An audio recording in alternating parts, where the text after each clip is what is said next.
let's go. Let's go, let's go. Stay blessed, keep stacking, turn up my mic. Welcome to the real bread life.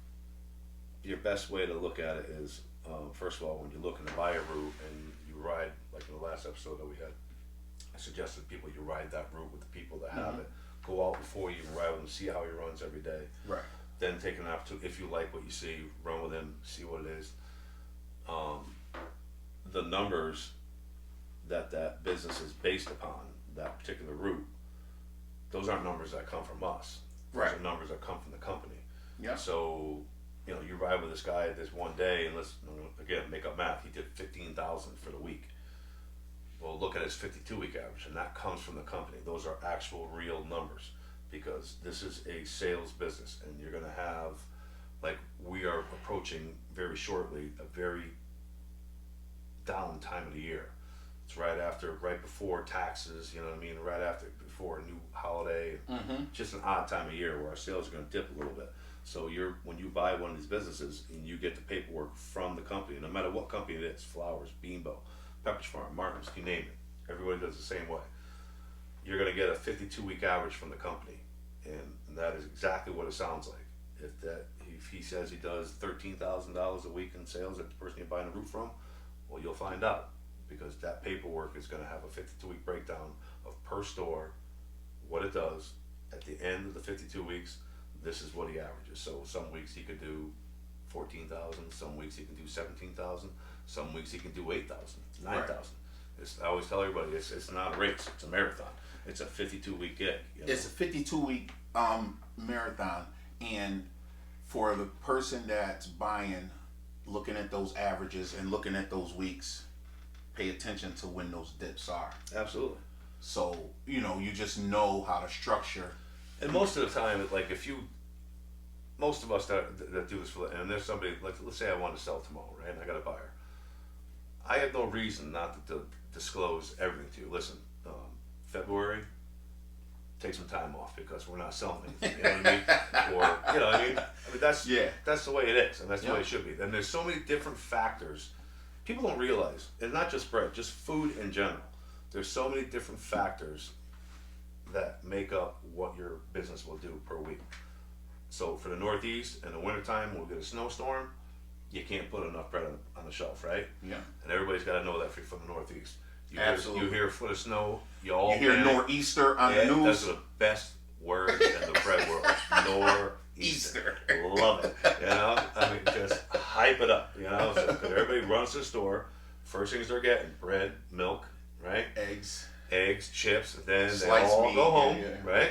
They spend a lot of money. They buy a lot of food, and they go home and they sit next to the window, and everybody does it, and you're eating. Because you got the food, and you're waiting for the snow to fall, right?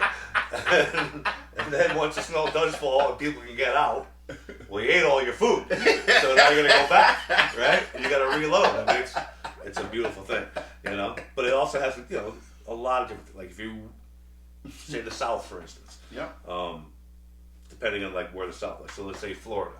So Florida, you're gonna have a huge influx of people the snowbirds that come from the Northeast, yes, right? We do.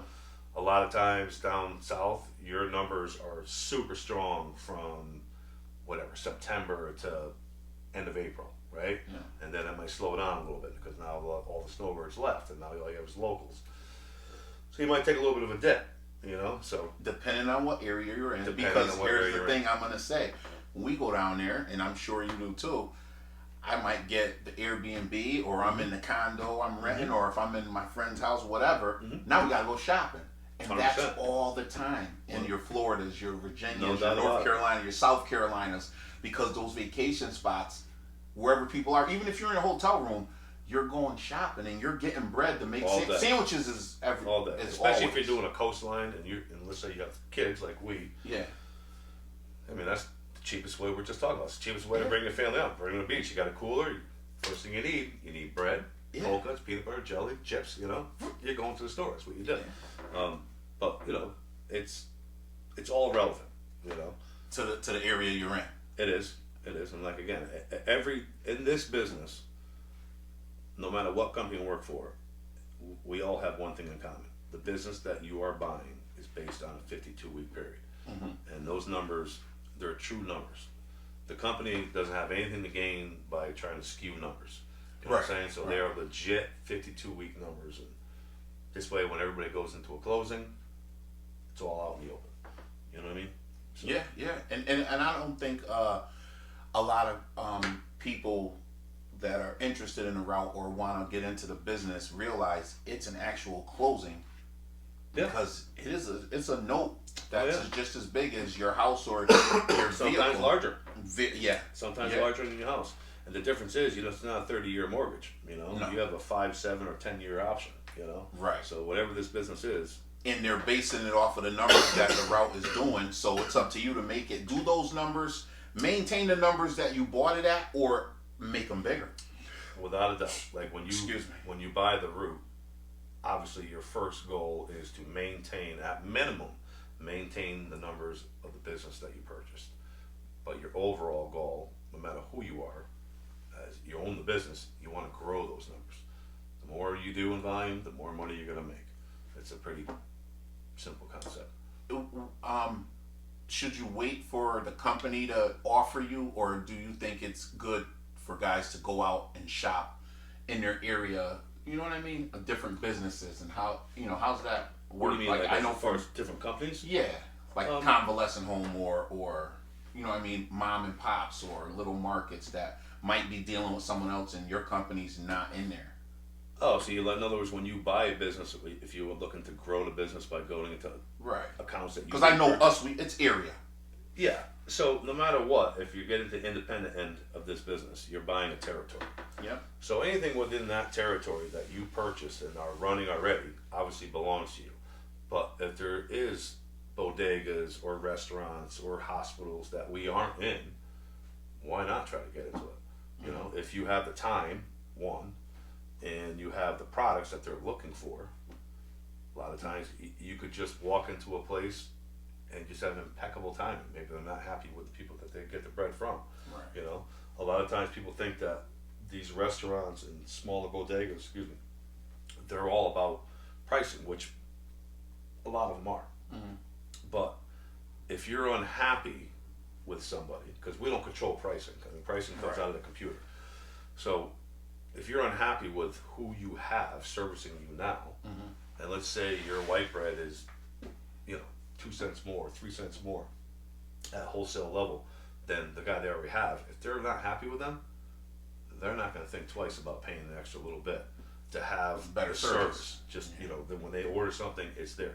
Nobody can be perfect. Sometimes things happen. Things get cut, the bakery, whatever. There's a million different, what happened to us with the computer. Right. A million different reasons why things could go awry. But if you're on it and you pay attention to your business and you do get these smaller stops, chances are, if you give these people the service, that's all they're looking for. It's good service.